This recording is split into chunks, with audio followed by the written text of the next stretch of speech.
So Infinix just released the phone and called it the Note 60 Ultra. It costs quite a fortune, and it is being projected to be a flagship smartphone. I mean, Infinix called it their flagship smartphone. Yeah, of course, but it cuts too many corners to be called a true flagship. I'll give Infinix its flowers. I mean, they partnered with the famous Italian designer Pininfarina. It also has cool extras like a hidden screen on the back for animations and LED lights that looks like a car's tail lights. I'll also give them a thumbs up on the improved battery capacity. A lot of high-end smartphones, especially the mid-range smartphones, have been doing it, so Infinix decided to join the queue. It's a 7,000 milliamp power battery pack that charges with 100 watts, 50 watts wireless charging, and 10 watts reverse wireless charging. But there's a catch.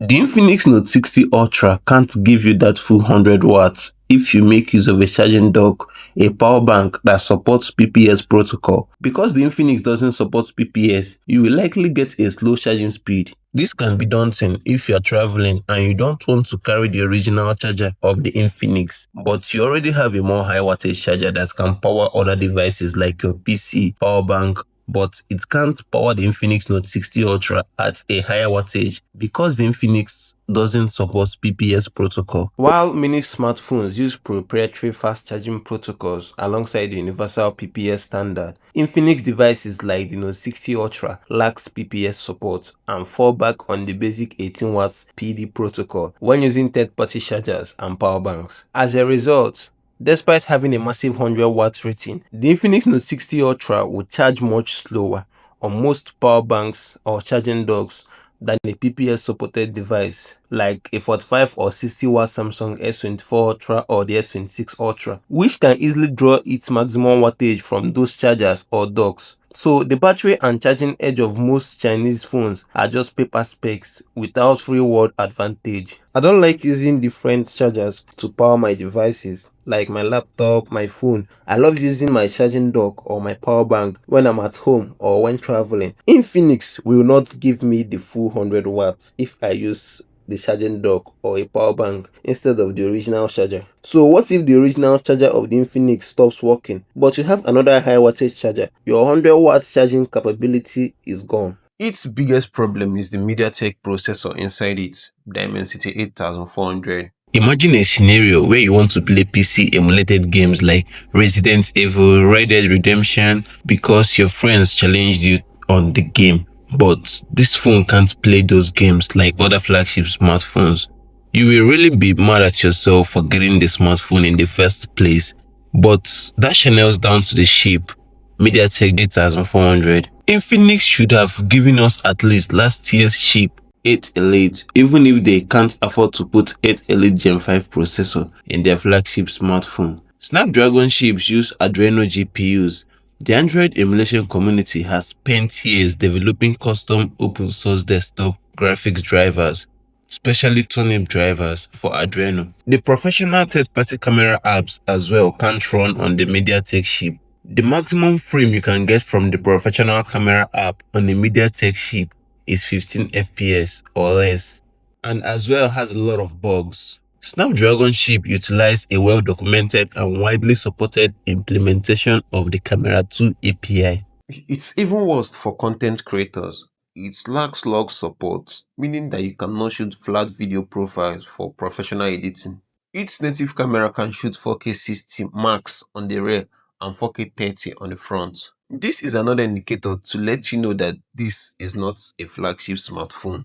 And to make matters worse, Infinix used an ancient USB 2.0 port, making it painfully slow to transfer 4K video file to a computer.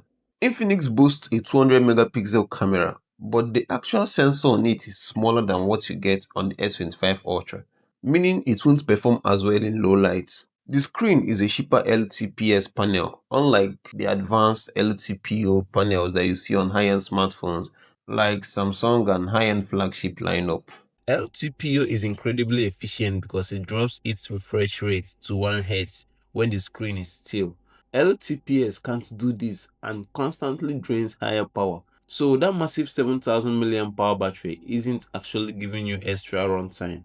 It's just acting as a giant backup tank to make up for how thirsty the LTPS screen is. In the end, the 5,000 milliamp hour LTPO phone lasts just as long because it uses efficient power instead of draining it faster. A flagship must be premium. The Infinix have an IP64 rating. If being submerged or soaked in a heavy rain, it can easily ruin your phone. Samsung and other flagship lineups beat the Infinix here by offering an IP68 rating. Even the Tecno latest mid-range smartphone offers IP69. That's massive. The Samsung Galaxy S24 Ultra and S25 Ultra of the same price range boast of longer software updates than the Infinix.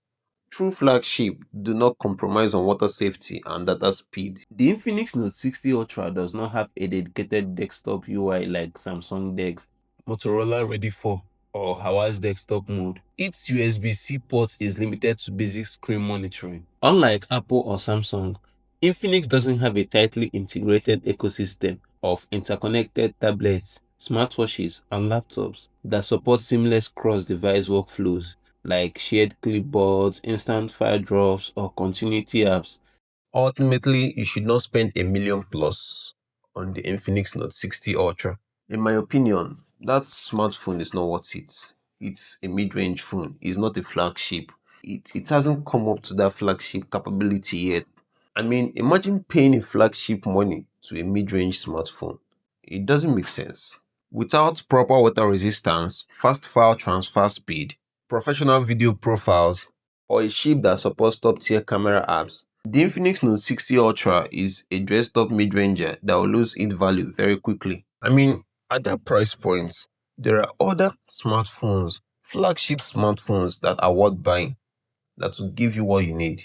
Let's put Samsung aside. There are other flagship smartphones that will hands down beat the Infinix Note 60 Ultra. The Infinix Note 60 Ultra is not worth that money as a flagship because the price tag of this phone is absurd. I mean, I can easily go and get the S25 Ultra at that same price or the S24 Ultra at an even cheaper price. So, Infinix, let's be real, this is not worth it. Thanks for watching. Subscribe.